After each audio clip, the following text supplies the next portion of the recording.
Industry से अब की बार सांसद कौन आ रहा है? पवन सिंह आ रहे हैं। अगला नंबर तो पवन सिंह का ही है।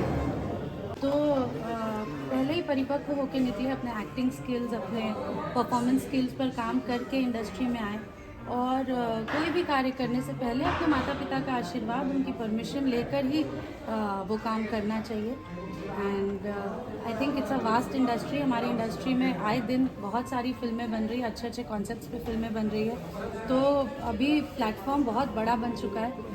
हर आर्टिस्ट, सिर्फ लड़कियों की नहीं, लड़कों की भी मैं बात करूँगी, हर किसी के लिए बहुत जगह है हमारी भोजपुरी इंडस्ट्री में।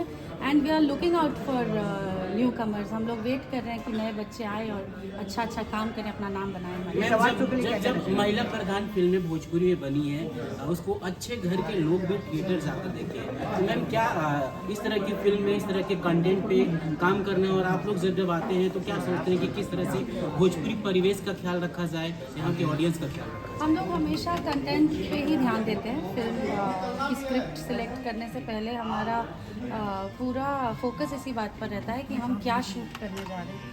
हम हमारी स्क्रिप्ट को, हमारी उस फिल्म के लिए सबसे इम्पॉर्टेंट चीज़ हमारी स्क्रिप्ट होती है, बाकी सारी चीज़ें बाद में होती है। तो ऑब्वियसली जब भी कंटेंट बेस्ड सिनेमा बनेगा, लोगों को पसंद आएगा ही। हर बार ऐसा हुआ है कि जब भी हमने अच्छे कंटेंट पर फिल्म बनाई है, लोगों को पसंद आई है। सो वही हमारा सबसे बेसिक रीज़न होता है फिल्म। कुछ फिल्में बता दीजिए जो इन दिनों आपने किया है अभी। जी बिल्कुल। अभी जैसे आपने कहा कि फीमेल ओरिएंटेड फिल्मों की बात, तो मैंने अभी मंडप फिल्म एक की है जो बहुत लोगों को पसंद आई। उससे पहले एक विद्या फिल्म की, फिर नैहर फिल्म की। ऐसी कई सारी फिल्में लाइंड अप है जो लोगों को पसंद आ रही है। तो बिल्कुल आपका सवाल एकदम सही है। जब भी कंटेंट को ध्यान में रख के फिल्में बनाई जाती है तो लोग पसंद करते हैं और हम उसी पे ध्यान देते हैं। क्या अम्रपाली जी भी चुनाव लड़ सकती हैं? अक्सर ऐसी खबरें निकल कर आ जाती हैं। मैं तो कभी भी लड़ सकती हूँ, एक बार गुस्सा आ जाए मैं किसी से भी लड़ सकती हूँ।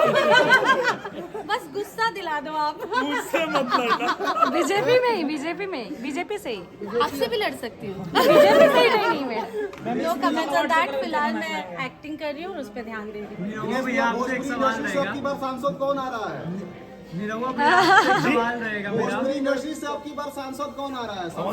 पवन सिंह आ रहे हैं। अगला नंबर तो पवन सिंह का ही है। कल कल्लू जी ने भी स्टेज पे कहा था पावर स्टार पवन सिंह जी को कि भैया भोजपुरी में तो पावर स्टार को देखेंगे ही सांसद में।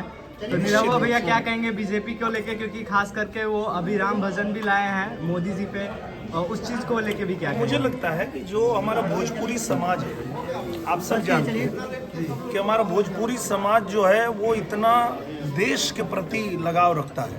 जी आपको पता है कि हमारे बिहार की धरती से ही बाबू वीर कुंवर सिंह को आप याद करते हैं। तो देश प्रेम इतना भरा हुआ है ना भोजपुरी भाषियों में कि जो देश के लिए अच्छा कर रहा है, जब भी ये आएंगे तो उनके साथ ही आएंगे। बहुत धन्यवाद।